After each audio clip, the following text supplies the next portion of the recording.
Uncle বলেছেন রাতে মীরাকে পৌঁছে দিয়ে আসবো, এরপর এসেছি। আমি আশ্চর্য হয়ে বললাম, তার মানে সারাটা দিন আপনার বিরহে আমি কাতর হয়ে আছি? এগুলো সব বৃথা? আপনি চাইলেই আমাকে রুনি আপার ফোন থেকে একটা মেসেজ করতে পারতেন। তোমার ফোনে যোগাযোগ করাটাও রিস্কি হয়ে যেত। তা ঠিক, থ্যাংক ইউ। কেন? এই যে আমাকে এখানে আনার জন্য। সত্যি বলছি, দেখা না হলে আমি মরে যেতাম। বাঁচিয়ে রাখার জন্য বিয়ে করেছি পাখি, মরে যাওয়ার জন্য না। তারপরের মুহূর্তটুকু আমি আর লিখে প্রকাশ করতে চাই না। ওই মুহূর্তটুকুর বর্ণনা নিষ্প্রয়োজন। ঠিক কতটা কাছে পেলে দূরে যাওয়ার সমস্ত কষ্ট ম্লান হয়ে যায় আজ জেনেছি। হাত মুখ ধুয়ে ভাত খেতে বসলাম। রুনি আপা ও দুলাভাই আমাদের সম্মুখে বসে গল্প করছেন। প্রচণ্ড খিদে পেয়েছে। আমি মাংস কষা তুলে নিচ্ছি আর গপাগপ গিলছি। মাঝে মাঝে দুলাভাইয়ের দিকে তাকিয়ে হুহা করছি। 2 প্লেট ভাত খেয়ে আরও খানিকটা ভাত চাইলে রুনি আপা বললেন, কে যেন বলছিল কিছু খাবে না, ক্ষুধা নেই। আমি মুখ টিপে হাসলাম। সত্যি একটু আগেও আমার কোনো ক্ষুধা বোধ ছিল না। এই মুহূর্তে এই গরুর মাংস, সাদা ভাত আর শশা স্লাইসকে মনে হচ্ছে অমৃত। আমার পেটে আর জায়গা নেই, নয়তো আরও খেতাম নিশ্চিত। দুজন মিলে 1 গামলা ভাত খেয়ে উঠে ঢেকুর তুললাম। রুনি আপা ও দুলাভাই দুজনেই খুব মজার মানুষ। আমাদের ব্যক্তিগত বিষয় নিয়ে কোনো প্রশ্নই করলেন না, বরং অনেক দিনের পুরনো বন্ধুর মতো আড্ডায় মেতে উঠলেন। খাওয়া দাওয়ার পর খানিকক্ষণ গল্প করে দুলাভাই বললেন, রুনি চলো ওদেরকে রুম দেখিয়ে দেই। আমি আর বাবরি সুলালা একে অপরের দিকে মুখ চাওয়াচাই করলাম। দুজনেরই মুখে মুচকি হাসি। আপু বলল, আপু সে বলল, আপু আমাকে যেই রুম দিয়েছেন ওটাতেই থাকি, আর কোনো রুম লাগবে না।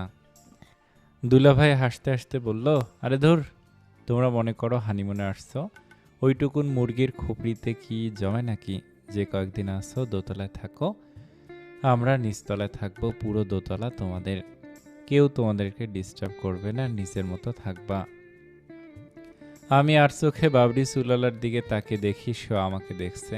দুলাভাই আমাদের রুমে নিয়ে আসলেন। দরজা খুলতে আমাদের চক্ষু চরক গাছ। বিশালাকার কক্ষের একদিকের দেয়াল জুড়ে সাদা পর্দা ঝুলছে। পর্দার উপরে নিশ্চয়ই জানালা, ঘরে জ্বলজ্বল করছে বেশ কয়েকটা হলুদ ভাব ক্যান্ডেল লাইট। ভিতরে ঢুকতেই এক ধরনের ফুলের সুঘ্রাণ নাকে এসে লাগলো। দুলাভাই বললেন, ফুল আনার টাইম পাইনি বুঝলা, পাইলে বাসর ঘর সাজাইয়া দিতাম। বাবরি সুলালা বলল, এটা বাসর ঘরের চাইতে কম কিসে? এমন রাজকীয় ঘরে বাসর করার স্বপ্ন তো দুনিয়ার সব ছেলেরই থাকে। দুলাভাই হেসে বললেন, ভুল বললাম মিয়া, ছেলেরা কোনো স্বপ্ন দেখে না, স্বপ্ন দেখে মেয়েরা। ছেলেদের স্বপ্ন শুধু বউ, একটা বউ হইলেই চলে, তাতেই ওদের 16 কলা পূর্ণ। আমরা হেসে উঠলাম। রুনি আপা আমার জন্য 2 সেট আরামদায়ক জামা ও বাবরি সুলালার জন্য 2 সেট টি শার্ট ও কোয়ার্টার প্যান্ট রেখে গেলেন। সঙ্গে দিলেন তোয়ালে, সাবান ও শ্যাম্পু। আমি অভিভূত রুনি আপার এমন আতিথেয়তায়।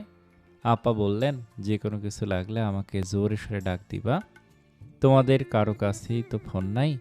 ভালোই হয়েছে, দুজন শুধু দুজনকে নিয়ে থাকো, পুরো পৃথিবী ভুলে যাও।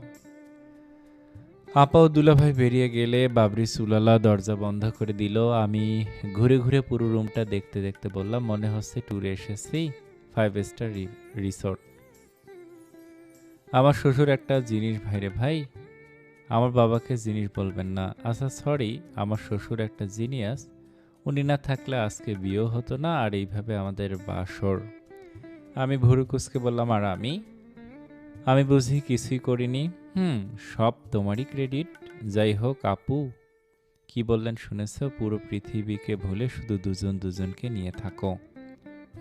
ভালো বলেছে। তাহলে চলো পুরো পৃথিবীকে ভুলে যাই। তারপরের মুহূর্তটুকু আমি লিখে প্রকাশ করতে চাই না, ওই মুহূর্তটুকুর বর্ণনা নিষ্প্রয়োজন। ঠিক কতটা কাছে পেলে দূরে যাওয়ার সমস্ত কষ্ট ম্লান হয়ে যায় আজ জেনেছি। জীবনে এর চেয়ে পরিপূর্ণ কোনো সকাল হয় কিনা জানি না। দীর্ঘ আরাম ভরা এক ঘুম শেষে চোখ মেলতেই নিজেকে খুঁজে পেলাম বাবরি সুলালার বাহুর ভেতর। তার কোমল উষ্ণতা আমাকে ঘিরে রেখেছে। আমার প্রাণটা কেমন করে হু হু করে উঠল, শরীর আর মন জুড়ে ধীরে ধীরে ছড়িয়ে পড়ল এক গভীর সুখের আবেশ। আহা, কতকাল অপেক্ষা করেছি তার প্রিয়জন হবার জন্য। এখন সে আমার ভীষণ কাছে, এত কাছে যে তার ঘুম জড়ানো শরীরের ঘ্রাণ অনুভব করতে পারছি। ইচ্ছে করছে তার ঘুমটা ভাঙিয়ে দেই, তা মোটেও উচিত হবে না। আর গলার কাছে মুখ গুজে বিড়াল ছানার মতো আদর খুঁজতে লাগলাম। পৃথিবীতে অনেক রকম আনন্দ আছে, সুখ আছে, কিন্তু নিজের সবচেয়ে আকাঙ্ক্ষিত মানুষকে আপন করে পাওয়ার মতো সুখ আর কিছুতে নেই। হঠাৎ সে ঘুম জড়ানো কণ্ঠে বলল, মীরা, উঠে গেছো? ডাকলে কি হতো? মাত্র ঘুম ভাঙল। একা একা লাগছিল না? তো ভালো লাগছিল। যদি কখনো একা জেগে থাকতে একাকিত্ব বোধ করো, আমাকে ঘুম থেকে জাগিয়ে দিবে। আমি আজ থেকে আর কোনো দিন 1 সেকেন্ডের জন্য তোমাকে একাকিত্ব বোধ করতে দিব না। আমি চোখ বন্ধ করে ফেললাম। নিঃসন্দেহে এমন প্রেমময় কথা শুনলে সকালটা আরও স্বপ্নিল হয়ে যায়। তবে হাসতে হাসতে বললাম, তাই বলে একটা ঘুমন্ত মানুষকে জাগিয়ে দেয়া কি ঠিক? শুধু তুমি ডাকলে 100 বার ঠিক। ফ্রেশ হওনি? না। না বলতেই বড্ড লজ্জায় পড়ে গেলাম। তড়িঘড়ি করে উঠতে গেলে সে আমার হাত ধরে টেনে বলল, যাচ্ছে কই? ফ্রেশ হয়ে আসি। লাগবে না, বসো, তোমাকে একটু দেখি। মুখ ধুয়ে আসি, তারপর দেখুন। লাগবে না মুখ ধোয়া, তোমাকে ঘুমালেও সুন্দর লাগে মীরা। আমি লজ্জা পেয়ে হাসলাম। সাদা পর্দা ভেদ করে সূর্যের সোনালি আলো ঘরে ঢুকে পড়েছে। এক ধরনের নীলা হলুদাভাব আভা ছড়িয়ে আছে ঘরময়। সে চাইল বলে আরো খানিকক্ষণ চুপচাপ শুয়ে রইলাম।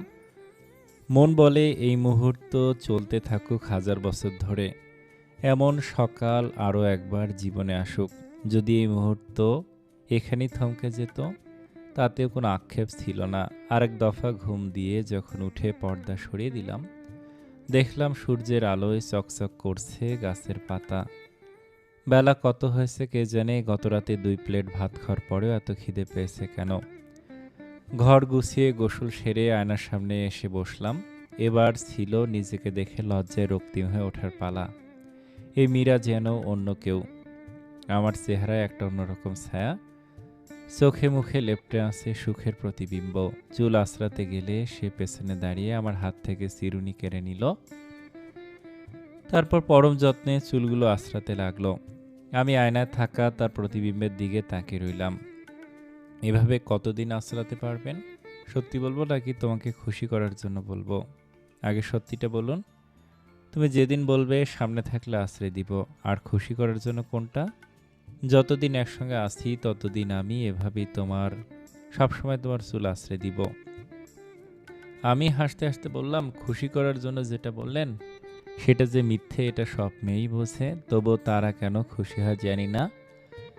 আমি কিন্তু প্রথমটাতে খুশি হয়েছি। বউকে খুশি করতে মিথ্যে বলা লাগবে না। আমার বউ কিসে খুশি হয় সেটা বুঝতে পারলেই আমি সেভাবে বলা শুরু করব। আপনার বউ আপনার নিজস্বতায় খুশি হয়।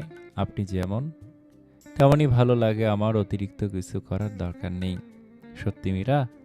সত্যি আমাকে তোমার ভালো লাগে? কথা বন্ধ, চুল আঁচড়ান। উফ, বলো না মীরা, আমাকে সত্যি তোমার ভালো লাগে? ভালো না লাগলে আপনাকে জড়িয়ে ধরে ঘুমাতাম?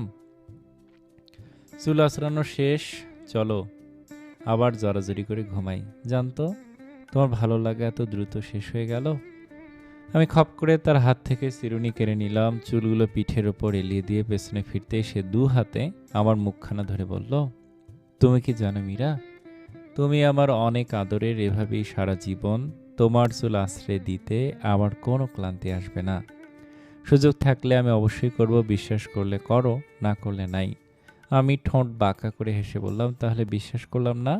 এসব পাম্পট্টি দিয়ে মীরাকে বশ করা যায় না। তাহলে কিভাবে বশ করতে হবে? আমার বলতে ইচ্ছে করলো, মীরা অলরেডি আপনার বশে আছে, কিন্তু সে কথা বললাম না। মুখ টিপে হেসে বললাম, মুখের কথায় মীরা গলে না, কাজে করে দেখাতে হবে।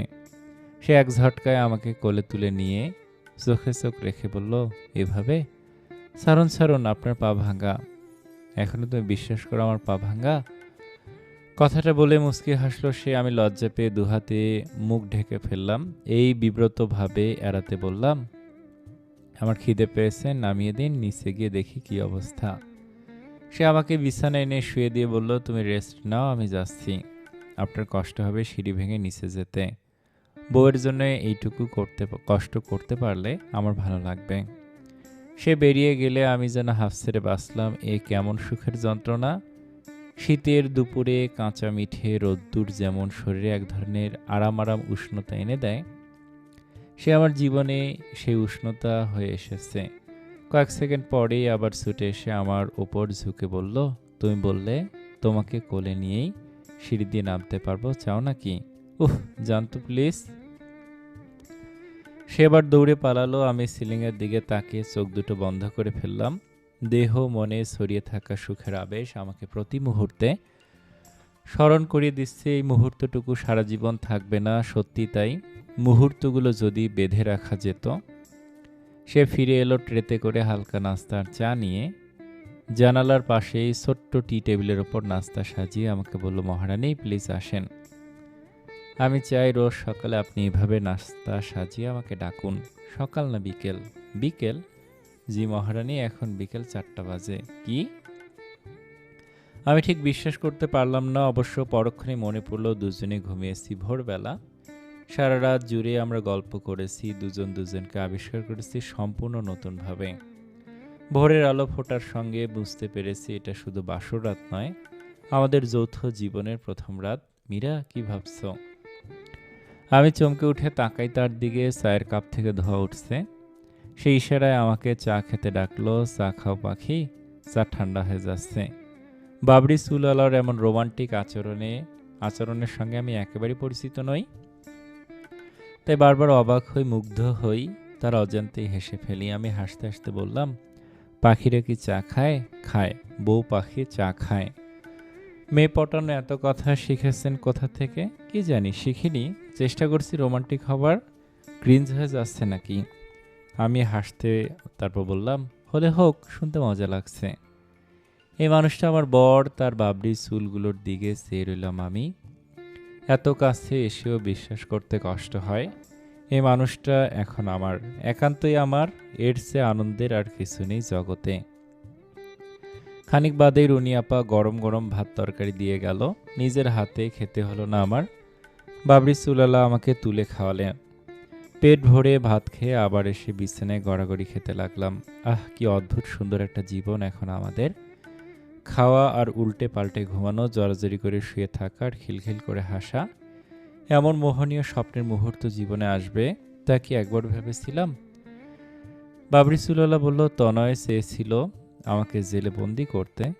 এমন সুন্দর জেলে বন্দি হলাম আমার সঙ্গে, তোমার সঙ্গে। এই জেল থেকে আমি আর কখনোই বের হতে চাই না। এভাবেই পুরো জীবন কাটিয়ে দিতে ইচ্ছে করছে। আমি তার বাহুর ভেতর নিজেকে আবদ্ধ করে বাচ্চাদের মতো বলি, সময়টা এখানে থামিয়ে দেওয়া যায় না? ইচ্ছে করছে সেটাই জানো। একটা জীবন যদি এভাবে এই রুমে আমাদেরকে বন্দি করে রাখতো, তাতে আফসোস ছিল না। তোমাকে দেখেই তো এক যুগ কাটিয়ে দেওয়া সম্ভব। আর আপনার স্বপ্নগুলো? সব ভুলে গেছি মীরা, তোমাকে পেয়ে জীবনের সব কিছু ভুলে গেছি। একদিনে আমার প্রতি প্রেমটা অনেক বেড়ে গেছে মনে হচ্ছে। মনে হচ্ছে তোমাকে ছাড়া একটা দিন তো দূরের কথা, একটা সেকেন্ড আর থাকা সম্ভব না। I love you Meera. আমি দুই হাতে তার বাবরি চুলগুলো এলোমেলো করে নাড়িয়ে দিলাম। আদরে আবদারে আলিঙ্গনে আমাদের মুহূর্তগুলো হয়ে উঠল স্বপ্নের চেয়েও সুন্দর। যা কখনো কল্পনাও করিনি তার চেয়ে রঙিন, যা কখনো প্রত্যাশাও করিনি তার চেয়েও সুখের। আমি ঠিক কতটা সুখে ভাসছি তা কোনো শব্দে বোঝানো সম্ভব? আমি তা জানি না, সত্যি জানি না। রাত্রিবেলা বাবা আসলেন দেখা করতে। আমিও বাবরি চুলালার একসঙ্গে নিচে নামলাম। বাবার মুখোমুখি দাঁড়াতে অন্যরকম এক লজ্জায় ভেসে যাচ্ছিলাম আমি। দেখা হতে জড়িয়ে ধরে বললাম, আব্বু তুমি ঠিক আছো? আসির মা, তোকে না দেখে বাবা কতটা ভালো থাকতে পারে বল তুই? আমি ভালো আছি আব্বু, খুব ভালো আছি। বাবা আমার মাথায় হাত বুলিয়ে দিয়ে বললেন, তুই সবসময় ভালো থাকবি, আমার লক্ষ্মী মেয়েটা ভালো থাকবে না তো কে থাকবে? এরপর বাবরি চুলালার সঙ্গে আলোচনায় মন দিলেন বাবা। তনয় টাকা পয়সা সংক্রান্ত মামলায় ফাঁসিয়েছে ওকে। সে খুব ব্যথিত কণ্ঠে বলল, এগুলো মিথ্যে, আমি ওর কাছে কখনো টাকা পয়সা নেইনি। বাবা আশ্বস্ত করলেন তনয়ের সঙ্গে এখনো দেখা হয়নি, তবে তনয় ওর বাবাকে বলেছে বিয়ে ভেঙে দেওয়ার জন্যই সেই কাজটা করেছে, যাতে পুলিশ এসে ওই দিনই মঞ্জিরকে গ্রেপ্তার করে নিয়ে যায়। কিন্তু তার পরিকল্পনা এভাবে ব্যর্থ হবে সেটা সে কল্পনা করেনি। যত দ্রুত সম্ভব তনয়ের বাবা মামলা উঠিয়ে নেওয়ার ব্যাপারে আশ্বাস দিয়েছেন। উনি ক্ষমাও চেয়েছেন বাবার কাছে। সবকিছুর সমাধান হওয়ার সম্ভাবনা দেখে আমরা বেশ স্বস্তি পেলাম। বাবা চলে যাওয়ার সময় জিজ্ঞেস করলেন, কিছু লাগবে কিনা। আমি হাসতে হাসতে বললাম, সব পেয়ে গেছি আব্বু, আর কিছুই চাই না জীবনে। বাবা হাসলেন, অথচ ঠিকই দেখতে পেলাম তার চোখ দুটো ছলছল করে উঠল। চাদরে মাথা থেকে আগন্তুকের মতো বেরিয়ে গেলেন তিনি। আমরা গেট বন্ধ করে দিয়ে ফিরছিলাম। করিডোরে আবছা অন্ধকার। বাবরি চুলালা হঠাৎ থমকে দাঁড়িয়ে আমাকে এক ঝটকায় কাছে টেনে নিল। তার চোখের দিকে তাকানো যায় না, কি যেন আছে সেই চোখে। আমি বশীভূত হয়ে যাব না মনে হয়। সে খানিকটা এগিয়ে আসতে আমি চোখ দুটো বন্ধ করে ফেললাম। আবার সবাই কাশির শব্দ, দুজনে চমকে উঠে দূরত্ব রেখে দাঁড়ায়। রুনি আপা বলল, ভাই তোরা দোতলায় যা, তোদেরকে পুরো দোতলা দিয়ে দিছি, লাগলে বল, আমি আর লাবির বের হয়ে যাই, তোরা পুরো বাসা নিয়ে রোমান্স কর। আমি লজ্জা পেয়ে এক দূরে পালিয়ে এলাম সেখান থেকে। বড় বিব্রতকর পরিস্থিতি। ভাগ্যিস রুনি আপা অনেক খোলামেলা মনের মানুষ। এইরকম পরিস্থিতি আমাদের বাড়িতে হলে নিশ্চিত বাবা মাকে মুখ দেখাতে পারতাম না আমি। রুমে ফিরে খানিকক্ষণ বকাঝকা করলাম বাবরি চুলালাকে। সে বকা শুনে হেসে কুটি কুটি। আমি যতই রাগারাগি করি সে ততই হাসিতে ফেটে পড়ে। একসময় আমি রাগ করে বললাম, এই রুম ছেড়ে বের হব না আমি আর। আমি তো সেটাই চাই, ভাত খাওয়া ছাড়াও আমিও এই রুম ছেড়ে বের হতে চাই না। চুপ করুন তো। লজ্জা পান একটু? কাকে? আমাকে। সে আবার উচ্চস্বরে হেসে বলল, হাসতে হাসতে বলল, লজ্জা আবার কিভাবে পাই মীরা? এসব কিন্তু ঠিক না। ঠিক আছে, লজ্জায় আর তোমাকে ছুঁয়েও দেখব না, তখন কিন্তু আবার অভিযোগ করতে পারবা না। সমস্যা নেই, আপনি লাজুক হলে আমি নির্লজ্জ হব। সে হাসিতে ফেটে পড়ল, যেন এর চেয়ে মজার কথা কোনোদিন শোনেনি। আমি তাকিয়ে তাকিয়ে তার এই প্রাণ খোলা হাসি দেখতে লাগলাম। একটা মানুষ এত সুন্দর করে হাসবে কেন? কি অদ্ভুত! এই মানুষটাকে সব অবস্থায় সুন্দর দেখায়। হাসলেও সুন্দর লাগে, কাঁদলেও সুন্দর লাগে, ঘুমেও সুন্দর, অসুস্থ হলেও সুন্দর, আর যখন খুব কাছাকাছি থাকে তখন সবচেয়ে বেশি সুন্দর। আমি অজান্তে হেসে ফেললাম। তাকে পেয়ে যাওয়ার পর আমার মনে আর কোনো দ্বিধা নেই, কোনো ভয় নেই। যাকে পেয়ে বুঝতে শিখেছি ভালোবাসা কত সুন্দর, তাকে হারানোর ভয় থাকবে কেন? হারাতে দিবই না, একদম আষ্টে পৃষ্ঠে জড়িয়ে রাখবো। সুখের মুহূর্তগুলো বুঝি খুব দ্রুত ফুরে। কিভাবে একটা সপ্তাহ পার হয়ে গেল টেরে পেলাম না। একদিন দুপুরবেলা ছোট চাষা এসে বললেন, মামলা ঢিসমিস, বাড়ি চল মীরা। এমন খবরে বোধহয় আনন্দিত হবার কথা ছিল, কিন্তু আমার খুব মন খারাপ হয়ে গেল। রুনি আপার এই বিলাসবহুল বাড়িটা আমাদের কাছে ছিল স্বর্গীয় রাজমহল। দোতলার এক কোণে দুজনে কতই না প্রেমের গল্প রচনা করেছি। ঘরটা ছেড়ে চলে যাওয়ার কথা ভাবতেই মনটা কেমন করতে লাগলো। ভীষণ মায়ায় পড়ে গেছি এই ঘরের। বাবরি চুলালা নিজেই পুরো ঘরখানা যত্ন নিয়ে গুছিয়ে ফেলল। আমি স্থির হয়ে বসে বসে দেখলাম। একসময় এসে আমাকে বলল, মন খারাপ করছে কেন? আপনার মন খারাপ হচ্ছে না? একটু একটু হচ্ছে, হওয়াটাই তো স্বাভাবিক। আমরা তো মানুষ, যেখানে সুন্দর স্মৃতি জমে সেখানটায় মায়ায় পড়ে যায়। কিন্তু সামনে আমাদের সুন্দর ভবিষ্যৎ, নিজেদের সংসার হবে, এখানকার মায়ায় আটকে থাকলে কি হবে? আমি মাথা ঝাঁকিয়ে বললাম, তাও ঠিক। এই কদিনে একবারও বাড়িতে ফেরার জন্য মন কেমন করেনি। মনে হয়েছিল এখানে আমাদের সংসার, এইভাবেই বাকি জীবন কাটিয়ে দেই। সে হাসতে হাসতে বলল, ওঠো মীরা, আমার মনে তো অত মায়া নেই। তোমার মনে থাকুক। এ জীবনে এত অসংখ্যবার নিজের নীর বদলেছি যে মায়া পড়ে যাওয়ার অবকাশ পাইনি। শেষ পর্যন্ত তোমার সঙ্গে আমার একটা স্থায়ী ঠিকানা হবে, সেটার মায়ায় পড়ার অপেক্ষায় আছি। তার কথা আমাকে শক্তি দিল। এই কয়েকদিন আরাম করে খেয়েছি, ঘুমিয়েছি, আর দুজন মিলে রাজ্যের গল্প করেছি। একে অপরকে নতুন করে জানতে চেষ্টা করেছি। তার শৈশব, কৈশোর, একাডেমিক জীবনের গল্প শুনেছি। কত সংগ্রাম, কত স্বপ্ন, সেসবের গল্প। এখন নিজেদের জীবন গুছিয়ে নেবার পালা। রুনি আপার কাছে বিদায় নেওয়ার সময় আমরা দুজনে খুব আবেগ আপ্লুত হয়ে পড়লাম। আপা আমাদের জন্য যা করেছে তা আজকাল কোনো কাছের বন্ধুর কাছেও প্রত্যাশা করা যায় না।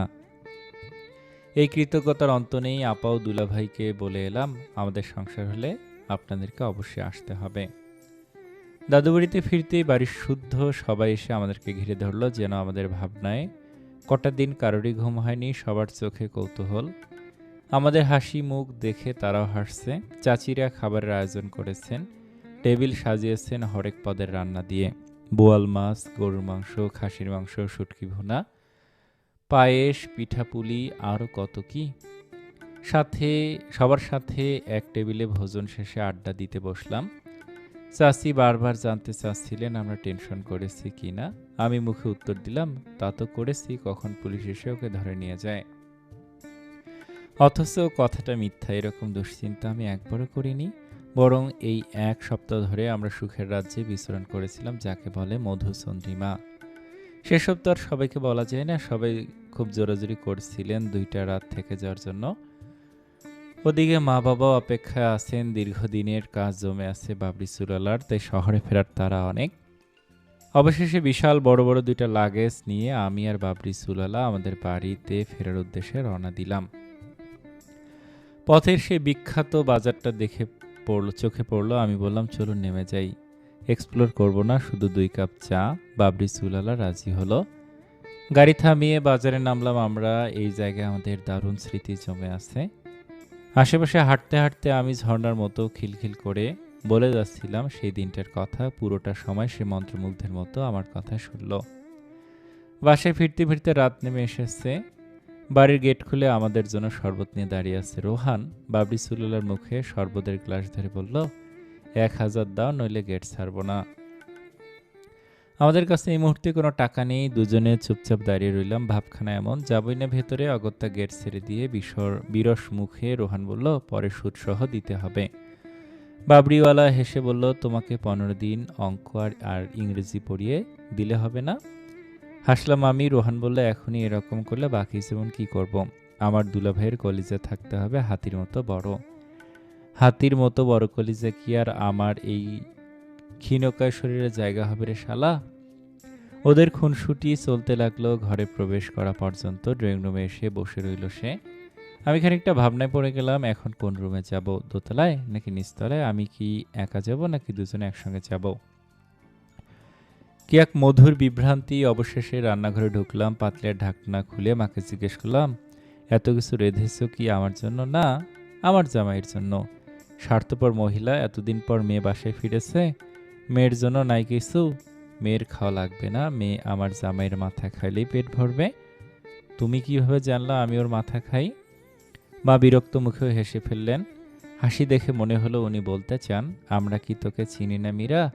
হাত মুখ ধোয়ার প্রয়োজন বোধ হলে আমি দোতলায় নিজের রুমে চলে এলাম। গোসল সেরে একটা সুন্দর জামা পরলাম আমি। বহুদিন পর নিজের রুমে এসে মনটা খুব উৎফুল্ল হয়ে উঠল। ফেরার সময় রুনি আপার ঘরের মায়ে যেভাবে মনটা মলিন হয়ে উঠেছিল, এই মুহূর্তে তার বিন্দুমাত্র রেশও নেই। বরং নিজের চিরচেনা ঘরে ফিরে আমার খুব স্বাধীন মনে হচ্ছে নিজেকে। সাজগোজ শেষে নিচে নামার কথা ভাবতে আমার মুখে হাসি চলে এলো। আগে যখন বাবরি চুলালাকে দেখতে ইচ্ছে করত, চাইলেই হুটহাট নিচে নামতে পারতাম না। এক ধরনের সংকোচ আমাকে ঘিরে রাখত।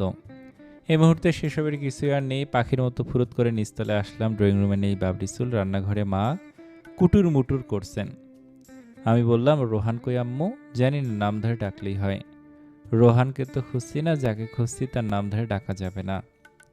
মা ভুরু কুচকে তাকালেন। আমি খিলখিল করে হেসে উঠলাম। টের পেলাম বেশিক্ষণ মায়ের সামনে দাঁড়িয়ে হাসা যাবে না, কখন খুন্তি ছুঁড়ে মারে। নাচতে নাচতে এসে দেখি বাবরি চুলালা নিজের রুমে শুয়ে আছে, হাতে মোবাইল। আমি ভুরু নাচিয়ে বললাম, আসবো? আসো, তোমার বাড়ি তোমার ঘর, পারমিশন চাচ্ছ কেন? ও আচ্ছা, তাই নাকি? আমার কি এখন আর এই রুমে আসতে পারমিশন লাগবে না? না, এই রুমে আমি অতিথি পাখি। তাহলে এখন থেকে আমিও অতিথি পাখি। হ্যাঁ মীরা, আস্তে আস্তে এই বাসার মায়াও ছাড়তে শুরু করো। যত তাড়াতাড়ি মায়া ছাড়তে পারবা ততই লাভ। আমি কোনো দ্বিধা কিংবা সংকোচ ছাড়াই তার বিছানার উপর গায়ে এলিয়ে দিলাম। আহ, কি যে শান্তি! একসময় এই রুমে ঘুমাবার জন্য আমার কি যে আকুলতা ছিল, ভাবলেই হাসি পায়, আনন্দে মনটা নেচে ওঠে। বাবরি সুলাল্লাহ হঠাৎ একটা ছোট্ট বক্স সামনে রেখে বলল, এটা তোমার বাসরাতের গিফট। সিরিয়াসলি? হুম। দাদু বাড়িতে নিয়ে গিয়েছিলাম, ভেবেছিলাম ওখানেই বাসর হবে। এত তাড়াহুড়ো করে রুনি আপার বাসায় যেতে হয়েছে, এটা আর নেওয়ার সুযোগ পাইনি। খুলে দেখবো? শিওর। আমি খুব কৌতূহলী হয়ে বক্সটা খুললাম। একটা স্বর্ণের চেন জ্বলজ্বল করে উঠল। আমি চেনটা হাতে নিয়ে চোখ বড় বড় করে তাকে রইলাম। অবাক হয়ে জানতে চাইলাম, এটা কখন কিনলেন? ভাবিকে দিয়ে আনিয়েছিলাম। ভাই ভাবির সঙ্গে আমার সেভাবে সময় কাটানোই হলো না। একটা আফসোস রয়ে গেল। কোনো সমস্যা নেই, এখন ওনাদেরকে কল দিয়ে কথা বলো। ভাইয়া আমাদেরকে যেতে বলেছে, কিছুদিন অফিস করার পরে সব কাজ গুছিয়ে তোমাকে আমার গ্রামে নিয়ে যাব। বাবরি সুলালার খুব যত্ন নিয়ে চেইনটা আমার গলায় পরিয়ে দিল। আমি খুশিতে ঝলমল করছি। সে মুগ্ধ দৃষ্টিতে কতক্ষণ তাকিয়ে থেকে বলল, কবে যে অনেক টাকা হবে, তোমার জন্য অনেক কিছু করতে পারবো। বাবা ফিরলেন খানিক বাদেই। দরজায় দাঁড়িয়ে ডাকলেন মঞ্জির বলে। আমি লজ্জায় মরে যাই অবস্থা। বাবার সামনে ওনার রুম থেকে বের হতে আমার এত লজ্জা কেন জানি না। মাথা নিচু করে চোরের মতো বেরিয়ে এসে বাবার পাশে দাঁড়ালাম। বাবা বললেন, মা মীরা, কেমন আছিস মা? ভালো আছি, তুমি কেমন আছো আব্বু? তুমি এত শুকিয়ে গেছো কেন? তুই যে বাসায় নেই তাই শুকিয়ে গেছি। আমার মা ফিরেছে, এবার আবার মোটা হয়ে যাব। বাবা আমাকে আদর করে দিলেন। আমি আবার দৌড়ে ওপরে উঠে এলাম। মুহূর্ত যেন আর কাটে না। নিজের ঘরে পায়চারি করেও শান্তি পাচ্ছি না। মনে হচ্ছে নিচ তলায় আমার হাতটাকে খুলে রেখে এসেছি। ক্ষণিকের জন্য দূরে গেলেও যদি এমন অস্থির লাগে, সে অফিসে গেলে আমার সময় কি করে কাটবে। রাতে খাওয়া দাওয়া শেষে সবাই মিলে একসঙ্গে বসে গল্প গুজব করলাম। তনয় নিজেই নাকি মামলা উঠিয়ে নিয়েছে। সবকিছু বিশদ বর্ণনা শুনতে শুনতে রাত গভীর হয়ে গেল। বাবা বললেন, রোহান ঘুমাতে যায়। মীরা, মা যাও ঘুমাও এখন, আমি রুমে যাচ্ছি। আমি ও বাবরি সুলালা একে অপরের দিকে মুখ চাওয়াচুই করলাম। আমরা কোন রুমে যাব দুজনেই দ্বিধান্বিত। আমার কেমন যেন লজ্জা লজ্জা লাগছে। বাবা উপরে উঠে গেলেন। সবসময় আমিও বাবার সঙ্গে উপরে উঠে যাই। আজ নির্লজ্জের মতো নিচে বসে রইলাম। খানিকক্ষণ পর মাও রান্না ঘরের কাজ গুছিয়ে চলে গেলেন। আমাকে বললেন, নিচতলা সব লাইট নিভিয়ে দিস। মা উপরে চলে গেলে আমার অসম্ভব লজ্জা লাগলো। আমি ব্যস্ত ভঙ্গিতে রান্নাঘরে এসে অকারণে এটা সেটা হাতড়াতে লাগলাম। খানিকক্ষণ পর দেখি কোথাও কেউ নেই। গুটি সুটি পায়ে বাবরি সুলালা রুমে ঢুকলাম। সে রুমে নেই। আমি ভুরুকুসকে ভাবতে লাগলাম, সে আবার ওপরতলায় গিয়ে বসে আছে নাকি। খানিক বাদে সে আমাকে চমকে দিয়ে বলল, আমাকে খুঁজছো? আব্বু আম্মু যদি আমার রুমে গিয়ে দেখে আমি নেই, তখন কেমন হবে বলুন তো? ভালো হবে, এটা তো হওয়ারই ছিল। যা, আমার খুব লজ্জা লাগছে। ভাগ্যে 7টা দিন রুনি আপার বাসায় ছিলাম। হো হো করে হেসে উঠলাম দুজনে। জীবনটা তার রং বদলেছে। একসময় আমার জীবন ছিল একলা, সাদামাটা জীবনে অভ্যস্ত, একঘেয়েমিতে ভরা জীবন। দিন আসতো, দিন যেত, হাসি ছিল কিন্তু গভীর আনন্দ ছিল না। সবকিছু থাকার পরেও ছিল কোথায় এক অপূর্ণতা। বাবরি সুলাল্লাহ আমার জীবনে সেই পূর্ণতা নিয়ে এসেছে। সকালগুলো আর কেবল সকালই রইল না, রাতগুলো নিছক পড়াশোনার ঘুমাবার সময় না, হয়ে গেল গল্প আর নিশ্চিন্ত আশ্রয়ের। তার উপস্থিতিতে জীবনটা হঠাৎ করে অন্যরকম হয়ে গেল। একলা জীবনটা খারাপ ছিল না, কিন্তু তার সঙ্গে জীবনটা সুন্দর হয়ে গেছে। এই পার্থক্যটা এখন খুব বুঝিয়ে স্পষ্ট। যেন রংহীন ক্যানভাসে কেউ ধীরে ধীরে রং ছড়িয়ে দিয়েছে। এভাবেই দিনগুলো চলছিল। একদিন বাবরি সুলালা এসে বলল, তনয় হাসপাতালে দেখতে যাব। আমি অদ্ভুত চোখে তাকে জিজ্ঞেস করলাম, কেন, কি হয়েছে ওনার? কাদের সঙ্গে যেন ঝামেলায় জড়িয়েছিল, মার খেয়ে হাসপাতালে ভর্তি। কারো দুঃখে হাসা উচিত না, তবু আমার হাসি চলে এলো। আমরা কেউ কখনো তনয়ের ক্ষতি চাইনি, কিন্তু প্রকৃতি তার প্রতিশোধ ঠিকই নিয়েছে। এই বেলায় আর মুখ ফিরিয়ে রাখার মানে নেই। বিয়ের রাতে নিজের ভালোবাসার কথা বলতে গিয়ে বাবরি সুলাল্লাহ বলেছিল, তোমার প্রতি ভালোবাসাটা তনয়ের কারণেই টের পেয়েছি। তনয় সকাল বিকাল তোমার কথা জানতে চাইতো। ওকে তোমার ব্যাপারে বলতে গিয়েই বুঝেছি তুমি আমার কতটা নিজস্ব। তোমাকে তনয়ের হাতে দিব ভাবতেও পারতাম না। তনয় না এলে হয়তো এই ভালোবাসাটা এত তাড়াতাড়ি অনুভব করতে পারতাম না মীরা। তনয়ের প্রতি আমার যত ক্ষোভ তা ওই কথার পরই ফুরিয়ে গিয়েছে। আমি বেশি দিন কার ওপর রাগ করে থাকতে পারি না। যদি তনয়কে দোষী করতে হয়, তাহলে তো একই দোষে আমিও দোষী। সেই দোষে দোষী বাবরি সুলালাও। আজও আক্ষেপ জাগে, কেনই বা সেদিন গিয়েছিলাম বাবরি সুলালার মনে জ্বালা ধরাতে। পরক্ষণেই বুঝি সেদিন গিয়েছিলাম বলেই হয়তো আজ প্রিয় মানুষটা আমার। অসুস্থ তনয় আমাদেরকে দেখে শুকনো হাসি দিল, চোখে মুখে অপরাধের ছায়া। বাবরি চুলালা গিয়ে ওকে জাপটে ধরে বলল, সরি বন্ধু। তনয় একটা ধাক্কা দিয়ে বলল, কিসের সরি? তুই কেন সরি বলবি রে? সরি বলবো আমি, আর তোরা শুনবি। আমি বললাম, আমিও সরি, আমার জন্য আপনাদের মাঝখানে এই ঝামেলাটা হয়েছে। বাদ দাও মীরা, ওসব ভুলে যাও, তোমাকে নিয়ে আমার কোনো মাথা ব্যথা নেই। আমার সব রাগ এই সিটারের ওপর, তুই হারামজাদা আমার জায়গায় দখল করে নিয়েছিস। আমি হেসে বললাম, ওই জায়গা কখনো অন্য কারো ছিল না, ওটা শুরু থেকে আমার বাবরি চুলালার জন্য ছিল। উনি নিজেও সেটা জানে না, আমি তো প্রথম দিন থেকে ওনাকে বিয়ে করার জন্য স্বপ্ন দেখতাম। বাবরি চুলাল্লাহ স্মিত হাসলেন। তনয় অবিশ্বাসের সুরে বলল, এখন কত কথা বলবে? আমি লাজুক হেসে বললাম, না রে ভাই, সত্যি বলছি, আমার বাপ জানে, আব্বু স্যার আর কেউ জানে না এই অনুভূতির কথা। আমি তো ওনার প্রেমে দিওয়ানা হয়ে গিয়েছিলাম। প্রথমবার উনি যখন রাজি হয়নি, আব্বু দ্বিতীয়বার ওনাকে বাসায় ডেকে এনে আবারও প্রস্তাব দিয়েছিল, সেটা শুধুমাত্র আমার জন্য, কারণ আমি ওনাকে না পাওয়ার চিন্তায় ডিপ্রেশনে চলে গিয়েছিলাম। বাবরি চুলাল্লাহ ভুরু কুঁচকে আমার দিকে তাকালো। বোধহয় বিশ্বাস হলো না আমার কথাটা, তবে তনয় ঠিকই বিশ্বাস করলো। শেষ পর্যন্ত বাবরি চুলাল্লাহকে বুকে জড়িয়ে ধরে বলল, সরি বন্ধু, তোকে নিয়ে থানা পুলিশ খেলার কাজটা আমি মোটেও ভালো করি নাই, মাফ করে দিস আমাকে। হাসপাতাল থেকে বের হয়ে বাবরি চুলাল্লাহ আমাকে জিজ্ঞেস করলো, তনয়কে ওটা কেন বললে? তুমি আমার প্রেমে দিওয়ানা ছিলে। আমি মুচকি হেসে বললাম, মিথ্যে তো বলিনি। থমকে দাঁড়ালো সে, আশ্চর্য হয়ে তাকিয়ে রইল আমার দিকে। আমি মুচকি হাসছি। বাবরি চুলাল্লাহ ভুরু কুঁচকে বলল, এগুলো সত্যি মীরা? একদম। তুমি আমাকে শুরু থেকে? হ্যাঁ গো জনাব, একদম শুরু থেকে। যেদিন দাদু বাড়িতে এলেন আপনি মাইশার বিয়ের অনুষ্ঠানে, সেদিন থেকে আপনার প্রতি আমার এই ফিলিংস। না, এ কিভাবে হয়? সে কোনোভাবে বিশ্বাস করতে পারছে না, স্তব্ধ হয়ে গেছে একদম। আমি উচ্চস্বরে হেসে উঠলাম। রাস্তা দিয়ে ছুটে চলেছে অগণিত গাড়ি, তাদের হর্নের শব্দ যেন আমাদের কানে পৌঁছাচ্ছে না। হুট করে থমকে গেছে সবকিছু। আমি তার দিকে তাকিয়ে আছি, ঠোঁটে মুচকি হাসি নিয়ে। আর সে অদ্ভুত চাহনিতে যেন হুট করেই তার চিরচেনা মীরার নতুন রূপ বেরিয়ে এসেছে।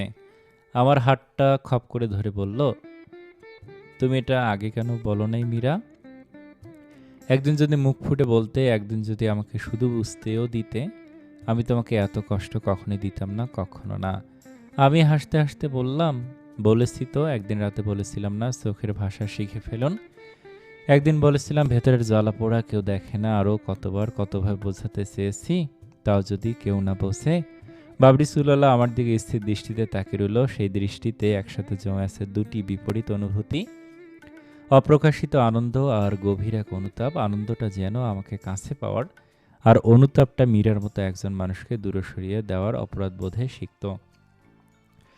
শুরু হলো আমাদের নতুন এক জীবন। সে সকালে উঠে অফিসের জন্য বেরিয়ে যায়, সন্ধ্যায় ফেরে। এদিকে ভার্সিটি থেকে ফিরে খানিকক্ষণ ঘুমিয়ে নিয়ে উঠে আমি সবার জন্য নাস্তা বানাই। বাবরি চুলাল্লাহ ফিরলে একসঙ্গে নাস্তা খাই, চা বানিয়ে গল্প করতে বসি। নিচতলা ছোট্ট ঘরটাতে একসঙ্গে আমাদের দুজনের স্বপ্নের কাব্য রচনা করতে থাকি। একদিন মাঝরাতে ঘুম ভেঙে গেলে পাশে তাকে দেখি সে নেই, টেবিলে বসে খসখস করে কিছু একটা লিখছে। আমি ঘুম জড়ানো কণ্ঠে চোখে উঠে পাশে এসে বসি। কি লিখছেন? একটা আইডিয়া এসেছে মীরা। কিসের?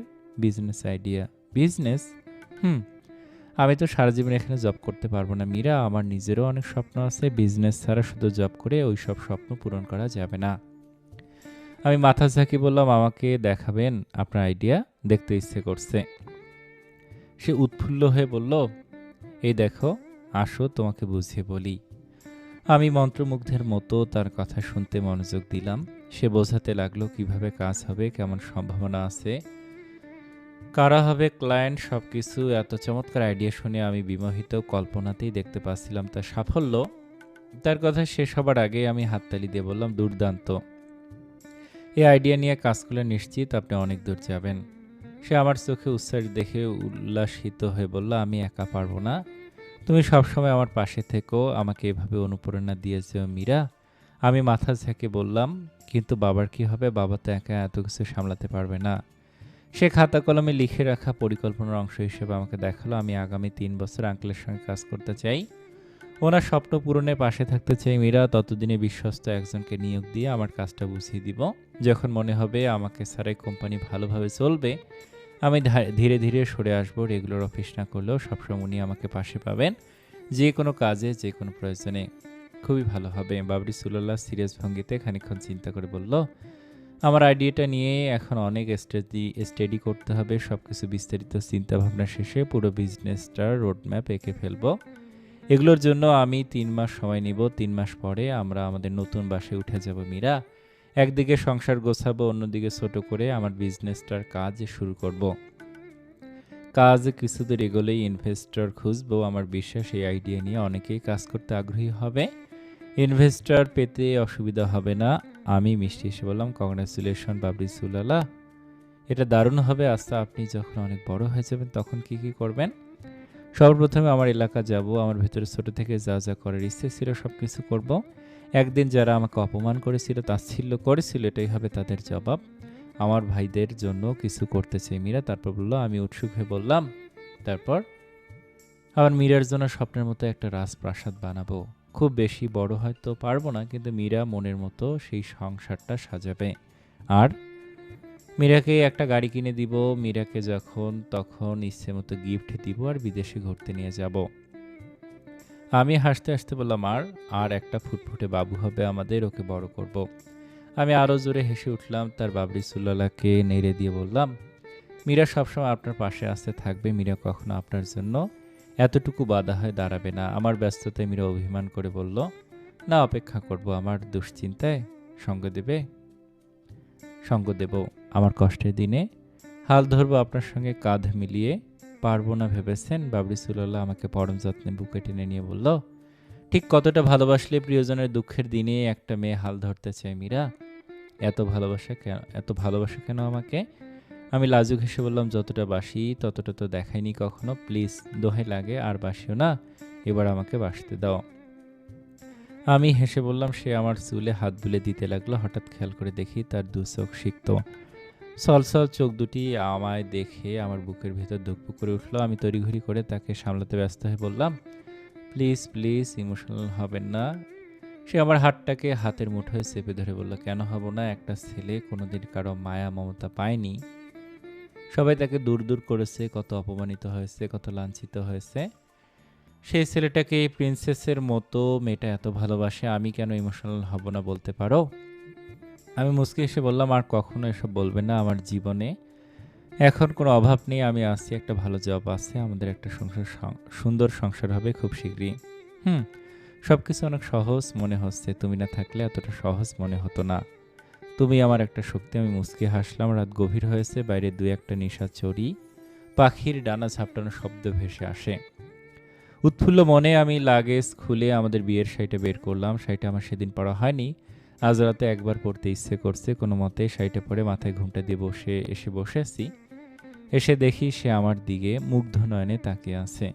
কি যে সেই মায়া চোখে! আমি মনে মনে ভাবি, এ মানুষটাকে আর কোনোদিন একলা হতে দিব না, ছায়া হয়ে পাশে থাকবো। সে আমার দিকে তাকিয়ে কিছু একটা ভাবছে। বড্ড জানতে ইচ্ছে করছে তার ভাবনায় এখন কি চলছে। সেও কি আমার মতো ভাবছে? এই মেয়েটাকে অনেক ভালোবাসতে হবে, অনেক সুখে রাখতে হবে। কি জানি, কৌতূহল চেপে রাখতে না পেরে জিজ্ঞেস করলাম, কি ভাবছেন? সে উত্তর দিল, ভাবছি অনেক ভালোবাসতে হবে তোমাকে। যত ফোঁটা অশ্রু ফেলেছ আমার জন্য, তার প্রতি ফোঁটার দাম উসুল করে দেব। আমি চমকে উঠলাম। সমস্ত চোখের জলের দাম তো এই বাক্যটাই উসুল হয়ে গেছে। সমাপ্ত। এই গল্পটা আপনাদের কাছে কেমন লাগলো কমেন্টে জানান। আমি এখনও পুরোপুরি সুস্থ হইনি। ইনশাআল্লাহ এই সপ্তাহে সুস্থ হয়ে যাব। নতুন নতুন গল্প পেতে আমার চ্যানেলটা সাবস্ক্রাইব করুন। অনেক ভালো থাকবেন। আসসালামু আলাইকুম।